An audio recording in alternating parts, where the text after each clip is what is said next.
Hello there.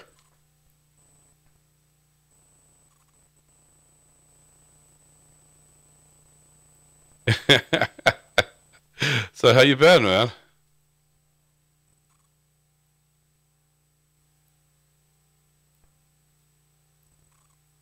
Yeah. Mm-hmm. Yeah. Yeah. If you had a Mac, you wouldn't have that problem.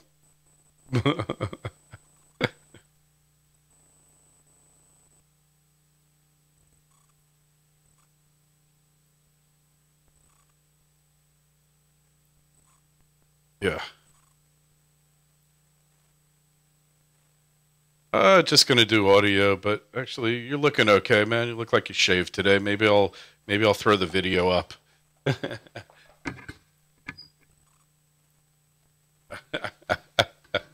Yeah. So everything's good. I mean, yeah.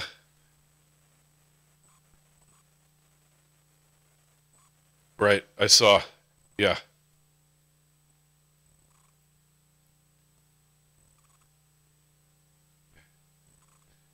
Yeah. Is he better? Is he? Yeah. Is he better than my 16-year-old Elijah Johnson? Oh, I think I've seen that before. Yeah. Yep. Yeah. Sure.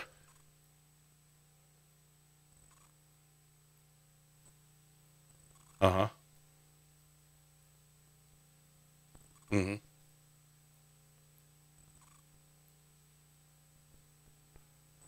Hard to say.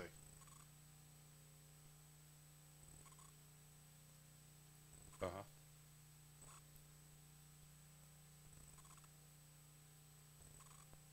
Yeah. Eesh.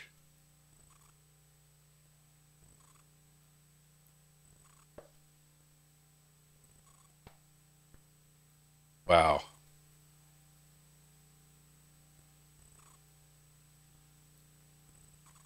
Really.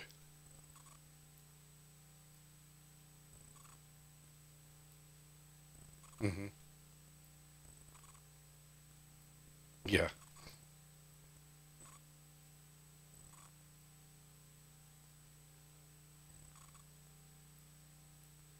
Sure.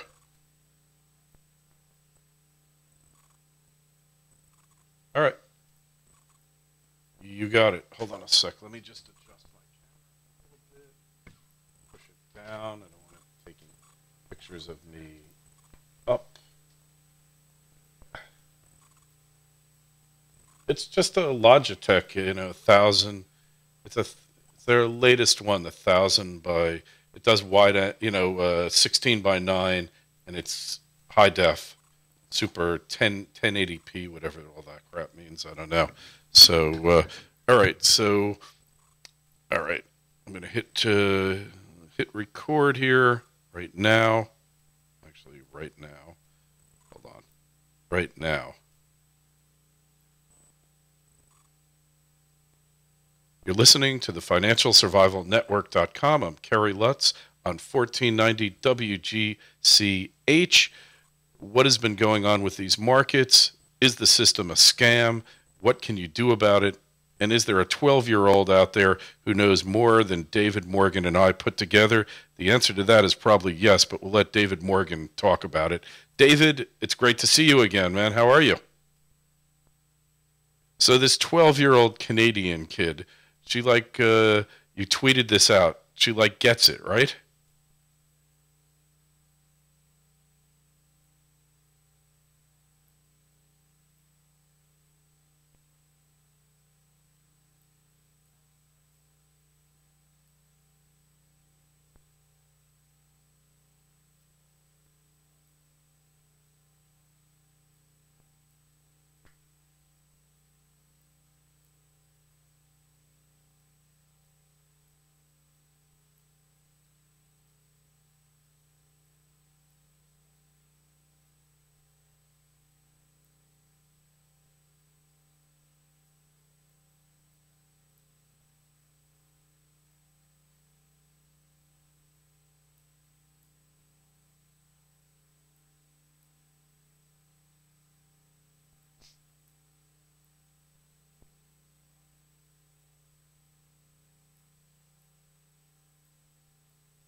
Hey, that reminds me, I think I've shared with you this story. I was probably, okay, so I was 8 years old in 19, no, I'll take it back. I was, in 1965, I was 8 years old, right? Okay, I was 8 years old, and I remember my brother walking into the kitchen, and he had the old silver coins in one hand, and he dropped them on the floor, and they sounded like they had substance. They really rang. And then he dropped the Johnson slugs, and they sounded like tin. They were garbage. And just by listening to the things, it made an impression on me, David. And here we are today. We're discussing this. All right, this is 47 years ago. I'm on a show where I talk about the fake money system, about that very issue of those coins dropping on the floor. And here this kid is 12 years old. She obviously put it together a lot faster than I ever did. But, put her, maybe she should do a special guest appearance with the Bears. The Bears who talk about the Ben Bernanke and the Goldman Sachs and all that. I don't know if you've caught that one, but it would be great to put her together with the Bears to do a special on the monetary system,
hmm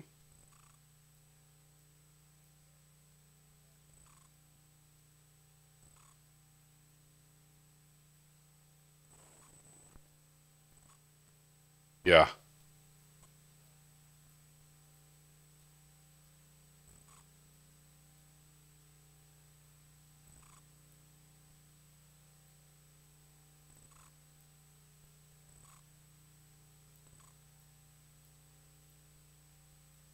hmm Right.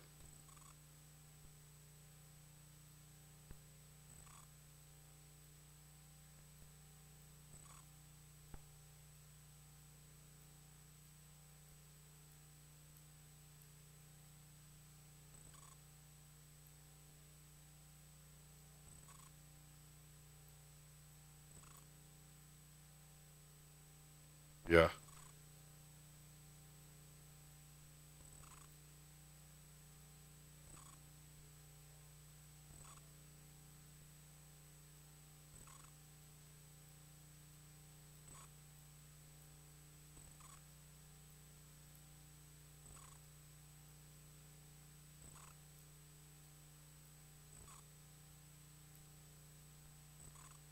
hmm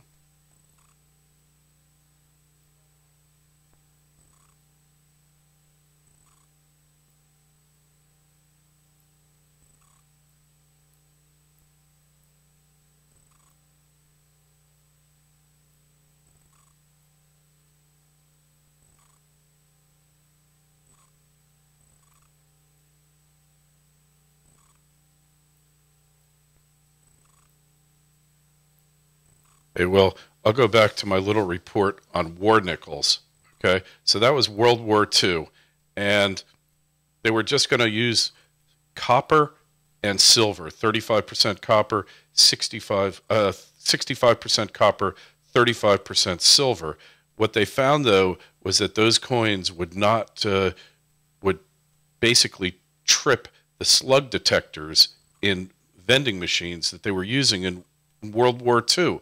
So people were obviously counterfeiting nickels leading up to World War II, which is why they had slug detectors in the machine, and they had to put 9% manganese into these coins, into these war nickels, to stop them from tripping the slug detectors. So that tells you that counterfeiting has been with us for a long time, and it's purely a question of economics. If you can make a coin that looks good enough and you can use it in a vending machine or someplace else to get something of a greater value than it costs to counterfeit, then people are going to try to do it. And I guess we're all going to be walking around with little acid testers in our pockets here to test these things, because there's really no other way. Yeah, you were pretty sure there, but to be 100% sure, you got to use the acid test, right?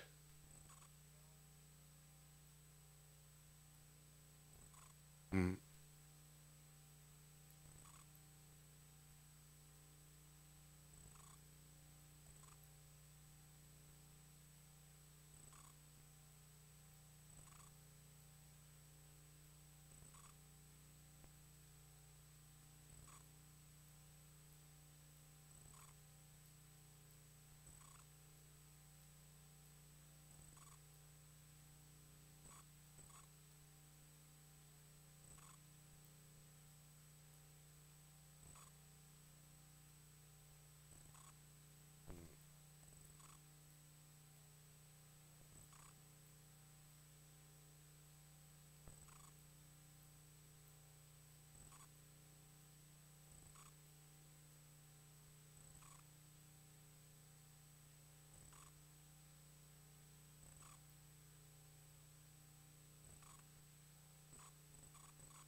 yeah,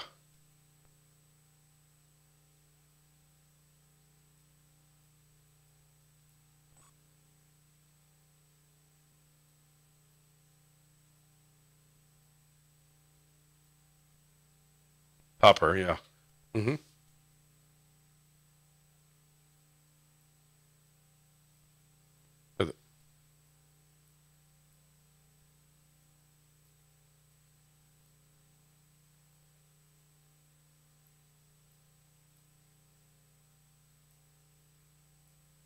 Hmm.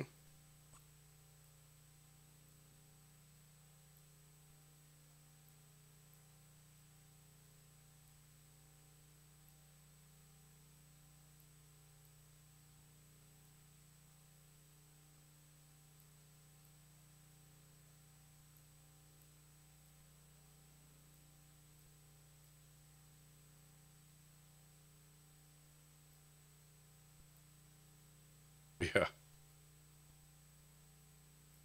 Well, another thing, like this goes back to the test you were talking about of the sound test. There's ultrasound tests that you can hit the coin with a signal, and the tuning, basically it's a tuning pitchfork, the tuning test, and it's because pure silver is going to emit a signal at a certain vibration, and adulterated silver is going to do it at a different vibration. So there's a lot of, ultrasound tests. There's a lot of different tests. My friend invented something that would find pipes with cracks in them by putting out an ultrasound signal and then seeing the vibration of the pipe. Because it was cracked, it would put it out at a different vibration. So they use them on aircraft, ultrasound tests, and no doubt there will be an ultrasound home test for precious metals. There's no question, because just like you said, when you dropped the Johnson slugs, they made a different sound. They put out a different audible audio wavelength than silver, and that will be a bona fide test at some point.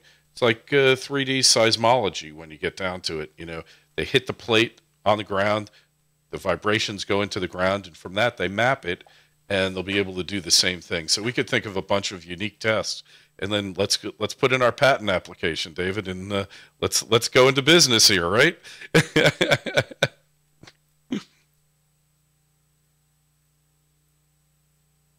Hmm. Is it really? Wow.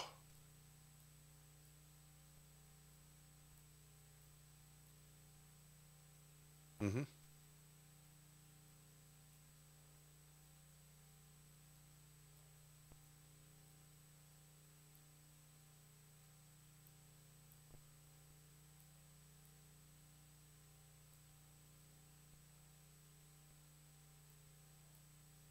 Mm-hmm. Yeah, with union labor, right?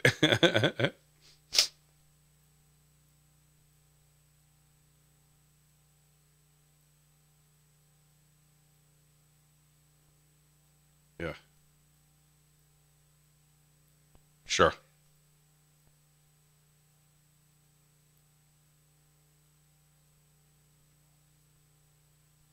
Oh yeah.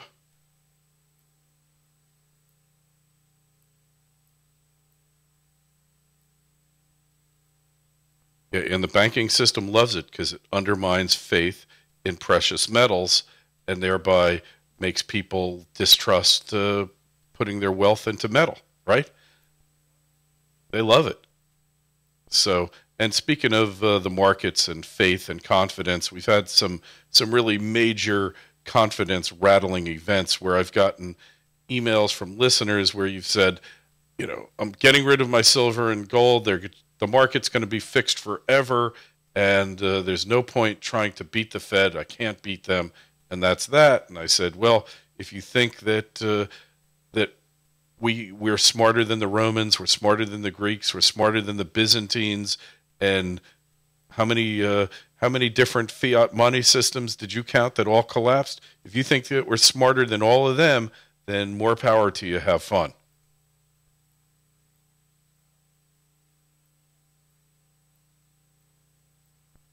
Yeah,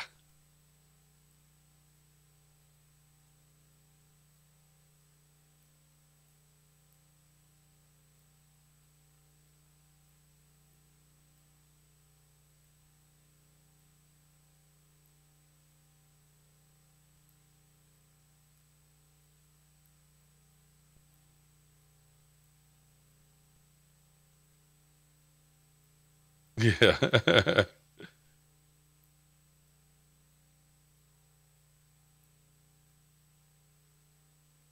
yeah. Uh,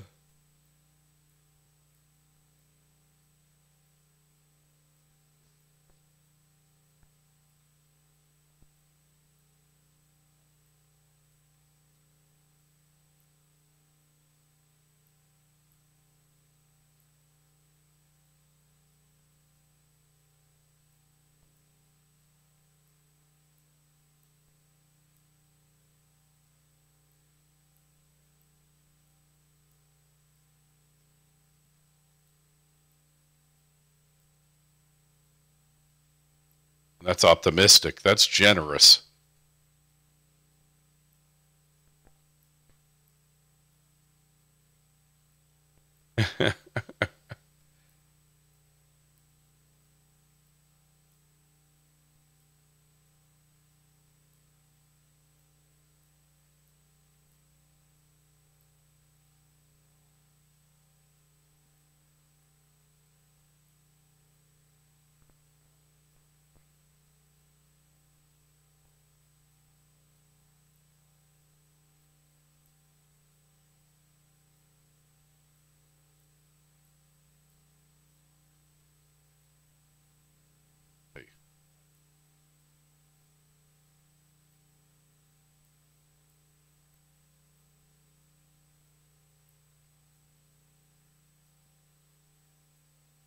Yeah.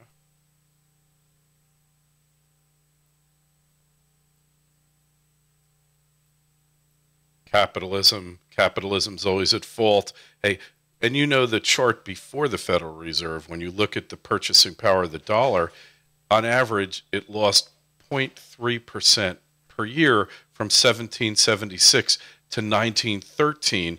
And the only time that the dollar lost purchasing power was during wars, which are inherently inflationary. So when you take that into account, and then you look at what's happening now, and you look at Martin Armstrong's research, he's gone back like 1,000 years studying societies that collapsed on account of debt, And originally the book was going to be a couple hundred pages, and by the time he got to the Middle Ages, it was over 1,000 pages already of civilizations, of societies collapsing because of excessive debt. You put that two together, debasement of currency, excessive debt, and that's the prescription for societal collapse and for for the downfall of just about every civilization in history. I mean, I'd like to know one that didn't collapse because of its monetary system and its finances. It just doesn't exist.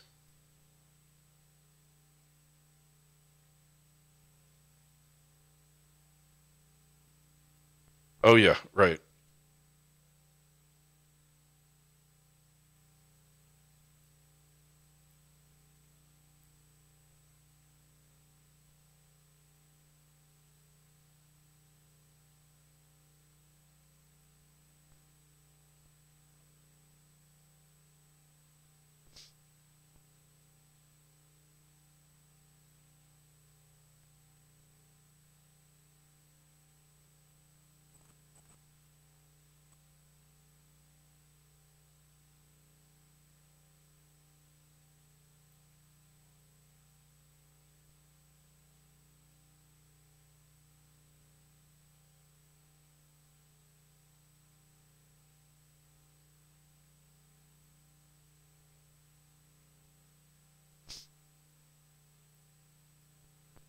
Hmm.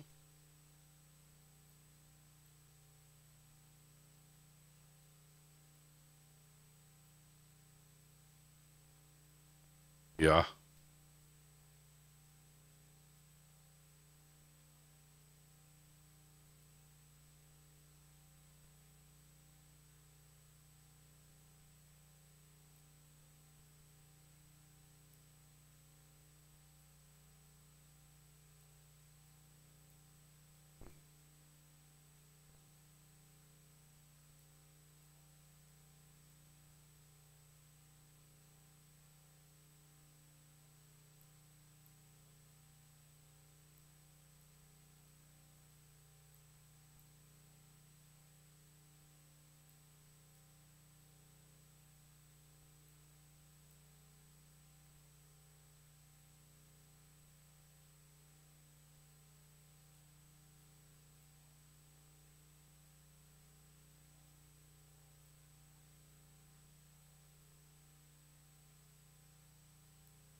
yeah. Well, I think there's different levels and there's different phases. And arguably, you could say we had the collapse in 2008 and we're still trying to deny its existence. But, there are, there is different phases. Like there's the Mad Max Beyond Thunderdome type collapse where it all just dissolves, all the bonds of society dissolve, and you're fighting over containers of gasoline. Or there's other ones where, you have a chaotic period of time like Weimar Germany, and then order kind of reasserts itself because we can't live without a monetary unit. I mean, everyone agrees on this. Society's way too complex, but the system now will collapse, but we might acknowledge it prior to that happening and implement a new system, go back to the tried and true sound money, or we might just have to watch all the markets kind of melt down. But at some point, the chaos will end and a new system will start because the alternative is going to be too horrible. And I do believe, David, that when push comes to shove, all the leaders of the world will sit down at the table and they'll come up with something else. Whether that'll work or not, how long it'll work for, I don't know. But I don't believe that the leaders are just going to sit by and watch the whole thing, you know, go down the drain. And you're right, like at a certain level, all the wealth is still there, but it's a question of who owns it and how do you pay the mandarins to administer the system when the government doesn't have any gold. How do you pay the cops? Then we kind of reorganized society into totally different working units than we have now. So I'm the first to admit, David, I have no idea how this thing is going to shake out. I'm hopeful that the world is going to sit down right at the precipice and come up with a system that, even if it's not going to work for the long term, will avert what's going to happen. Whether it's a world currency, I don't know. Whether it's somehow tied to gold and silver, or mainly gold, there's not enough silver, we know that. I don't know what it's going to be, but I do believe that's going to happen before we have this all-out, global chaos. But then again, if Italy can elect that crazy guy, who we won't even get into his series of vices, then anything is possible in the world, you know?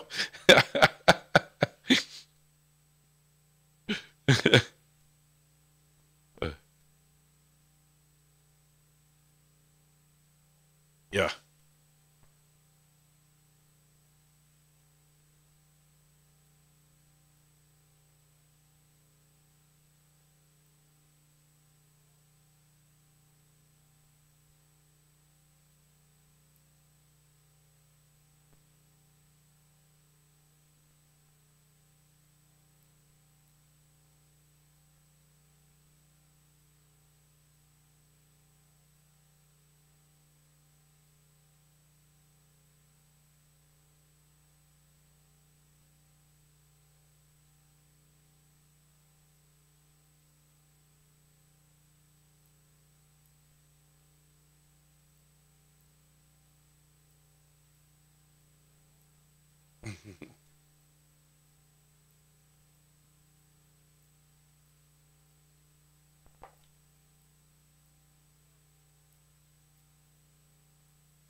yeah.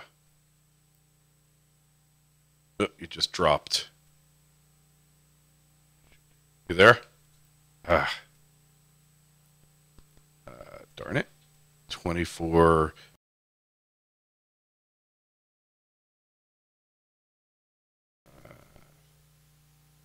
You caught her in the beginning, right? That thing I messed up on the intro to her. Damn it.